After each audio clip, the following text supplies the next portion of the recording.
ఏలే అనుకుంటా. ప్రగతి వాళ్ళు ఇల్లు ఇదేనండి? మీరెవరు? అది రోజు ప్రగతి ప్రగతి అని అరుస్తూ ఉంటారు కదా, అలా తెలుసు నాకు. మీ ఆవిడ పేరు పక్క అపార్ట్మెంట్ లోనే ఉంటాను. అయినా ఏంటండి రోజు ఎంత గొడవ పడుతున్నారు? ఓ సారీ అండి, ఇక గొడవ పడం. అయ్యో మీ కళ అర్థమైందా?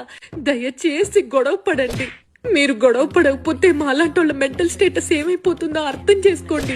కాకపోతే నాకు కొన్ని కండిషన్లు ఉన్నాయి, అవి మాత్రం గుర్తుపెట్టుకుని గొడవ పడడం చాలు. అరే ప్రతిరోజు మీ ఆవిడ వాయిస్ ఎక్కువ వినిపిస్తుంది, మధ్యలో మీ వాయిస్ ఎక్కడో కట్ అయిపోతుంది. మీరు ఇంకా కొట్టుకుంటున్నారో లేకపోతే కాంప్రమైజ్ అయి చచ్చారో తెలవక ఎంత సతమతం అయిపోతున్నానో తెలుసా? మాలాంటి వాళ్ళ మెంటల్ స్టేటస్ ఏమైపోతుందో మీరు అర్థం చేసుకోవాలి. పైగా కొన్నాళ్ళు కొట్టుకుంటారు, కొన్నాళ్ళు కలిసిపోతారు. ఇదేమన్నా ఎగతాళి పంచాంగంగా ఉందా మీకు? గొడవ పడేటప్పుడు కన్సిస్టెన్సీ ఉండాలి, లేకపోతే మాలాంటి వాళ్ళ మెంటల్ స్టేటస్ ఏమైపోతుందో తెలుసా మీకు? గొడవ మంచి రసపట్లో ఉన్న టైంలో పిల్లల ముందు వద్దులే ప్రగతి, నీకెందుకయ్యా? నీకు పిల్లలంత ఇబ్బందిగా ఉంటే మా ఇంటికి పంపించి గొడవ కంటిన్యూ చేయాలి, లేకపోతే మాలాంటోళ్ళ మెంటల్ స్టేటస్ ఏమైపోతుందో తెలుసా నీకు? అసలు మొన్నటికి మొన్న మీ ఆవిడ పుట్టింటికి వెళ్తానా అని ఇంత గొంతేసుకుని అరిచింది. సూట్ కేసు సత్తుకుని కిందకు వస్తుందేమో అని బాల్కనీలో 3 రోజులు ఎదురు చూసాను తెలుసా? అయినా మీ ఆవిడకి డెసిషన్ మీద నిలబడ్డం చేత కదా, నువ్వైనా చెప్పాలి కదా సూట్ కేసు అతుకుని వెళ్ళిపోవా అని. ఇలా చేస్తే మాలాంటోళ్ళ మెంటల్ స్టేటస్ ఏమవుతుందని ఒక్కసారైనా ఆలోచించారా? అర్థం చేసుకోరు. ఇదిగో మీరు ఎప్పుడైనా గొడవ పడాలనుకుంటే సాయంత్రం 4 నుంచి 5 మధ్యలో గొడవ పడ్డారనుకోండి, నేను ఫుల్ హ్యాపీ. ఎందుకంటే కమ్మగా కాఫీ కలుపుకుని బాల్కనీలో కూర్చుని గొడవంతా వింటాను. అంతేగాని ఎప్పుడు పడితే అప్పుడు గొడవ పడితే మాకు పనులు ఉంటాయండి, కాన్సన్ట్రేట్ చేయలేకపోతున్నాం. మాలాంటి వాళ్ళ మెంటల్ స్టేటస్ ఏమైపోతుందో తెలుసా? వెళ్తూ వెళ్తూ ఏదో ఒకటి చేసి వెళ్ళాలి. ఇదిగో ప్రగతి, మొన్న నువ్వు ఊరు వెళ్ళినప్పుడు మీ ఇంటికి ఎవరో ఇంకొక ఆమె వచ్చింది.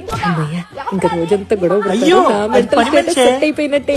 హ్యాపీ బర్త్డే ఏలే అనుకుంటా. ప్రగతి వాళ్ళు ఇల్లు ఇదేనండి? మీరెవరు? అది రోజు ప్రగతి ప్రగతి అని అరుస్తూ ఉంటారు కదా, అలా తెలుసు నాకు. మీ ఆవిడ పేరు పక్క అపార్ట్మెంట్ లోనే ఉంటాను. అయినా ఏంటండి రోజు ఎంత గొడవ పడుతున్నారు? ఓ సారీ అండి, ఇక గొడవ పడం. అయ్యో మీ కళ అర్థమైందా?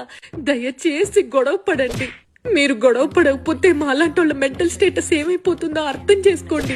కాకపోతే నాకు కొన్ని కండిషన్లు ఉన్నాయి, అవి మాత్రం గుర్తుపెట్టుకుని గొడవ పడడం చాలు. అరే ప్రతిరోజు మీ ఆవిడ వాయిస్ ఎక్కువ వినిపిస్తుంది, మధ్యలో మీ వాయిస్ ఎక్కడో కట్ అయిపోతుంది. మీరు ఇంకా కొట్టుకుంటున్నారో లేకపోతే కాంప్రమైజ్ అయి చచ్చారో తెలవక ఎంత సతమతం అయిపోతున్నానో తెలుసా? మాలాంటి వాళ్ళ మెంటల్ స్టేటస్ ఏమైపోతుందో మీరు అర్థం చేసుకోవాలి. పైగా కొన్నాళ్ళు కొట్టుకుంటారు, కొన్నాళ్ళు కలిసిపోతారు. ఇదేమన్నా ఎగతాళి పంచాంగంగా ఉందా మీకు? గొడవ పడేటప్పుడు కన్సిస్టెన్సీ ఉండాలి, లేకపోతే మాలాంటి వాళ్ళ మెంటల్ స్టేటస్ ఏమైపోతుందో తెలుసా మీకు?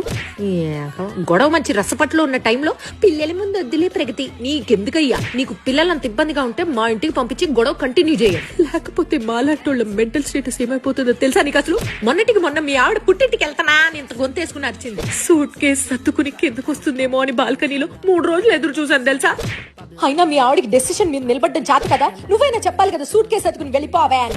ఇలా చేస్తే మాలాంటోళ్ళ మెంటల్ స్టేటస్ ఏమవుతుందని ఒక్కసారైనా ఆలోచించారా? అర్థం చేసుకోరు. ఇదిగో మీరు ఎప్పుడైనా గొడవ పడాలనుకుంటే సాయంత్రం 4 నుంచి 5 మధ్యలో గొడవ పడ్డారనుకోండి, నేను ఫుల్ హ్యాపీ. ఎందుకంటే కమ్మగా కాఫీ కలుపుకుని బాల్కనీలో కూర్చుని గొడవంతా వింటాను. అంతేగాని ఎప్పుడు పడితే అప్పుడు గొడవ పడితే మాకు పనులు ఉంటాయండి, కాన్సన్ట్రేట్ చేయలేకపోతున్నాం. మాలాంటి వాళ్ళ మెంటల్ స్టేటస్ ఏమైపోతుందో తెలుసా?